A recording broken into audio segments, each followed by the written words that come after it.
बिस्मिल्लाहिर्रहमानिर्रहीम। अस्सलाम वालेकुम नाज़रीन किराम, मैं हूं साजिद मान। आप देख रहे हैं मेरा फेसबुक और यूट्यूब चैनल।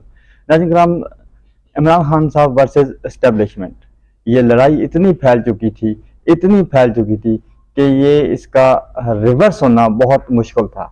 एस्टेब्लिशमेंट और इमरान खान साहब के बीच में लड़ाई कराने वाले कौन थे, और इसमें इस लड़ाई को ख़त्म करवाने वाले कौन हैं, और इस लड़ाई का आगे क्या होने जा रहा है, और कैसे इमरान खान साहब को अभी मजीद जो कामयाबियाँ मिलने का जो इम्कान वो बढ़ गया है, और किस तरह हुकूमत के लिए परेशान कुन खबरें अभी सामने आने वाली हैं।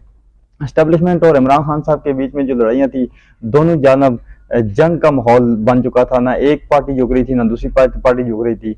ये क्या वजूहत थी, तमाम तर तफसीलात आज इस वीडियो में रखूंगा। मेरी आपसे रिक्वेस्ट है, मेरे यूट्यूब चैनल को सब्सक्राइब कर दें, बेल आइकन के पे क्लिक कर दें, ताकि मेरी जो भी अपडेट्स हैं आपको बआसानी मिलती रहें।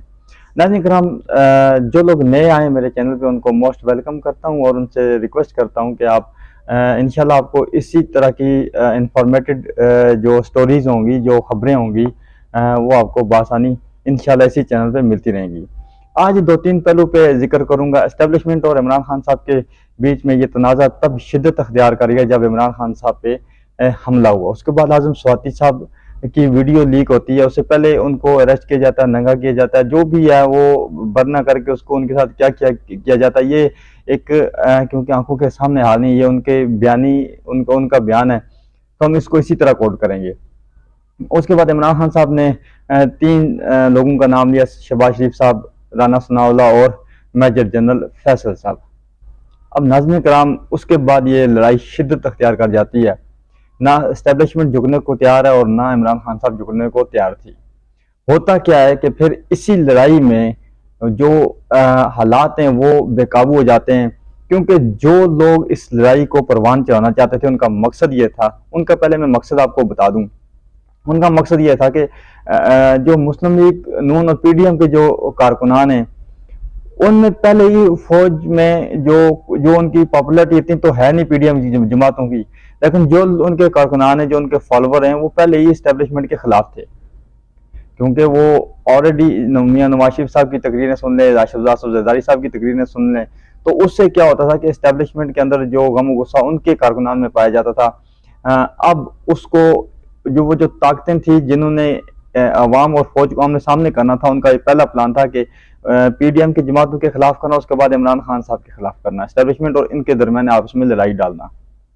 अब एस्टेब्लिशमेंट और इमरान खान साहब की जो आपस में इनकी लड़ाई शुरू हुई, इसमें जो इमरान खान साहब के फॉलोवर थे, इनकी बहुत ज़्यादा पॉपुलरिटी है पाकिस्तान में, बहुत ज़्यादा वोट बैंक है। इमरान खान साहब अकेले 8-8 सीटों पे जीत रहे हैं, पूरी 11 की 11 जमातें हार रही हैं। तो उनका जो टास्क था वो ये था कि एस्टेब्लिशमेंट को, जो बैरूनी कुव्वतें हैं, उनका ये था कि ये एस्टेब्लिशमेंट को इमरान खान साहब के खिलाफ करके और इमरान खान को एस्टेब्लिशमेंट के खिलाफ करके बयानात दिलाई जाएं, और कुछ इस तरह के मामला जंग को बढ़ाया जाए, ताकि जो फॉलोअर्स हैं वो इमरान खान साहब के वो एस्टेब्लिशमेंट के खिलाफ हो जाएं। और बिल्कुल उसमें वो लोग कामयाब हो गए। ऐसा ही हुआ, क्योंकि एस्टेब्लिशमेंट को भी इस वक्त ये सोचना चाहिए था कि मुल्क के मफादात में ये नहीं है ऐसा कुछ कि हम थोड़ा सा एक कदम पीछे हैं। इमरान खान साहब को, उनके फॉलोअर्स और तमाम जो कारकुनान हैं, उनको भी ये सोचना चाहिए था कि हम भी एक कदम पीछे हट जाएं, ताकि फौज हमारा अपना अदारा है, उसको हम फौज, अगर फौज का नाम लिया जाता है नाज़रीन कराम, तो फौज एक पूरा अदारा है। उसमें अगर कुछ ऑफिसर्स गलती करते हैं तो उनका गुस्सा तमाम फौज पे नहीं निकालना चाहिए। वो ऑफिसर्स के खिलाफ फौज को ही फौज के अंदर एक्शन लेना चाहिए। और पहली बात है कि फौज के अंदर सियासत ही खत्म होनी चाहिए, इससे मुल्क को बड़ा नुकसान होता है। अब नाज़रीन कराम, इसमें जो लोग बचाव वाले थे, बीच बचाव वाले, वो नाकाम रहे। कि वो नाकाम इसलिए रहे क्योंकि उन्होंने इस लड़ाई को ख़त्म नहीं कर पाए। अभी रिसेंटली पिछले 48 घंटों में ऐसी डेवलपमेंट हुई है कुछ 48 आवर्स में, कि ये जो लड़ाई थी इसको कम करने की कोशिश की गई है, और इसमें काफ़ी हद तक वो लोग कामयाब हो चुके हैं जिन्होंने इसको लड़ाई को ख़त्म करवाना है। सदर आरिफ उलवी साहब हैं, उनकी इमरान खान साहब से 1-to-1 मुलाकात हुई है। उसके बाद इस तमाम तर पहलू में एक चीज़ और थी, जो ज़िया-उल हक साहब के बेटे हैं वो भी इसी में कूद पड़े हैं, उन्होंने भी इमरान खान साहब से मुलाकात की है। अब इस मुलाकात में दो चीज़ें बड़ी अहम हैं। इसके बाद होता क्या है कि इस्लामाबाद में जितने भी कंटेनर लगाए जाते हैं, पहले इस मुलाकात से पहले जब ये लॉन्ग मार्च की कॉल दी होती है, हालांकि इमरान खान साहब ने तो डेली कॉल दी हुई है कि जब तक ये लोग रिजाइन नहीं करते तो इसको हमने जो है ना एहतजाज को बंद नहीं करना। लेकिन उसके बावजूद सिक्योरिटी विड्रॉ कर ली गई इस्लामाबाद से। सिंध पुलिस और रेंजर्स मेरी इत्तलात के मुताबिक जो FC उनको वापस भेजने की तैयारियां हो चुकी हैं। कंटेनर हटाए जा रहे हैं, रास्ते खोल दिए गए हैं इस्लामाबाद के। अब इसमें वजह क्या है? इसमें जो पेशरफ हुई, जो पैगाम सदर आरफ उलवी साहब लेके आए, जो पैगाम उन्होंने वो वापस लेके गए, इमरान खान साहब को उन्होंने कायल करने की कोशिश की, मनाने की कोशिश की। इमरान खान साहब किसी हद तक मान गए और अब स्टैब्लिशमेंट को भी उन्होंने पैगाम दिए, वो भी किसी हद तक मान चुकी है। अभी जब ये लड़ाई खत्म होने वाली होगी तो होगा क्या नाज़रीन किराम? होगा ये कि कुछ ही दिनों में ये चीज तय पाएगी कि इलेक्शन कब होने, जो इमरान खान साहब की बेसिक डिमांड है। कुछ चीजों को इमरान खान साहब को पीछे हटना पड़ेगा। अगर वो अपनी कुछ चीजों से पीछे हटते हैं तो फिर जाके ये मामला जो है ना वो अफवाम तफहीम से ये हल हो जाएगा। और इमरान खान साहब ने जो FIR करवानी थी ये 3 लोगों पे पंजाब में, ये गो कि अभी तक ये FIR नहीं हो सकी। उसकी वजह ये थी कि उसमें जो एक नाम था वो था एस्टेब्लिशमेंट का, एक जो थे मेजर जनरल फैसल साहब, उनका नाम भी इस FIR में इमरान खान साहब एंटर करवाना चाहते थे। परवेज लाई पे बड़ा प्रेशर था कि आपने ये FIR में नाम नहीं देना, और उधर से इमरान खान साहब का प्रेशर था कि आपने ये FIR काटनी है।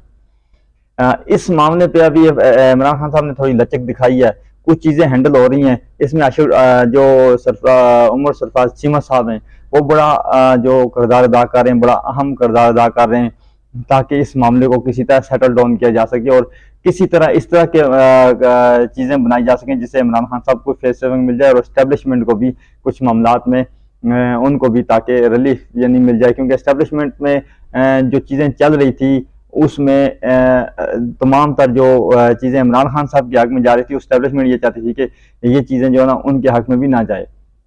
लेकिन इस वक्त जो हालात ये हैं कि एस्टेब्लिशमेंट को चाहिए कि तमाम तर चीज़ों को इस तरह कंट्रोल करें, इस तरह हैंडल करें। क्योंकि देखें PDM की तमाम तर जो कारकुनान हैं, जो फॉलोअर्स हैं, वो एस्टेब्लिशमेंट के खिलाफ हो चुके हैं। इमरान खान साहब के जो तमाम तर सपोर्टर हैं वो एस्टेब्लिशमेंट के खिलाफ हो चुके हैं। तो नाज़रीन किराम बाकी बचा क्या? फौज को चाहिए कि अपने आप को इस तमाम तर सियासी हिकमत अमली से, तमाम तर सियासी जो चीज़ें चल रही हैं इससे अपने आप को बाहर निकाले, किसी सियासी जमात का साथ ना दे, अपने आप को बिल्कुल न्यूट्रल रख ले। लेट द पीपल डिसाइड, लोगों को डिसाइड करने दें कि उन्होंने किसको वोट देना है, वोट को किसको आगे लेके आना है। तो उससे ये नाज़रीन कराम ये होगा कि एक बार फिर जो है ना फौज का अहमियत जो है ना वो इंशाल्लाह अवाम के सामने, अवाम की आंखों में फिर बढ़ेगा। लेकिन तब तक अगर इस तरह के हालात रहे जिस तरह आजम स्वाति साहब के साथ हुआ, शहबाज गिल के साहब के साथ हुआ, जमील फारूकी साहब के साथ हुआ, अरशद शरीफ साहब को शहीद किया गया, अब ये तो नहीं कह सकते हम उसमें किस किस का हाथ है, वो तो तहकीकात होंगी तो पता चलेगा। मैं जनरली बात कर रहा हूँ जो ट्रेंड चल रहा है, जो ट्रेंड में खबरों में जो ट्रेंड चल रहा है वो उस हवाले से मैं बात कर रहा हूँ। उसके बाद इमरान खान साहब पे फायर किया गया, 2 बार 3 बार रुकने को असेंबली रह चुके हैं, 1 बार वज़ीर आज़म रह चुके हैं, उनको फायर करके उनको कत्ल करने की कोशिश की गई और इसको फिर मजहबी रंग देने की कोशिश की। तमाम तर ये ब्लंडर थे, तमाम तर जो भी करवा रहा था, जिसने भी करवा वो ब्लंडर करवा रहा था। क्योंकि उसको ये नहीं अंदाजा कि पाकिस्तानी अवाम इस वक्त शदीद गम और गुस्से में है, पाकिस्तानी अवाम इमरान खान के साथ है। उनको ये चीज़ देखनी चाहिए। एस्टेब्लिशमेंट को अगर सियासत में आना ही है तो उनको ये देखना चाहिए कि अवाम किसी तरफ है। अगर अवाम किसी एक पार्टी की तरफ है तो एस्टेब्लिशमेंट को भी उसका ही साथ देना चाहिए। अगर एस्टेब्लिशमेंट को ये शौक है सियासत में आने का, कुछ इस तरह की चीज़ें हैंडल करने का, होना भी चाहिए। क्योंकि एस्टेब्लिशमेंट जो एजेंसीज हैं उनको होना चाहिए सियासत में, ताकि थोड़ा बहुत बैकडोर पे जो बैकग्राउंड पे चीज़ें जो मिस हैंडल हो रही होती हैं उसको उनको कंट्रोल करने के लिए एस्टेब्लिशमेंट का किरदार भी ज़रूरी है। लेकिन मैं ये नहीं कहता कि उनको फुल सपोर्ट करनी चाहिए। देखना चाहिए कि अवाम का रुख, हवा का रुख किस तरफ है। अगर अवाम इमरान खान साहब के साथ है तो उनको चाहिए कि इमरान खान साहब का साथ दें और ऐसा परसेप्शन ना बिल्ड करें कि अवाम में तासर ऐसा जाए कि वो किसी ऐसी जमात के साथ हैं जो लोग जो है ना करप्शन को सपोर्ट करते हैं। नाज़रीन किराम आने वाले दिनों में, कल के व्लॉग में मैं आपको बताऊंगा कि फाइनली क्या डिसाइड हो गया है। तमाम तर वो खबरें आपके सामने रखूंगा जो आने वाले दिनों में आपके सामने 110% इंशाअल्लाह ताला सच साबित होंगी। मुझे दीजिए इजाज़त। अल्लाह हाफिज़।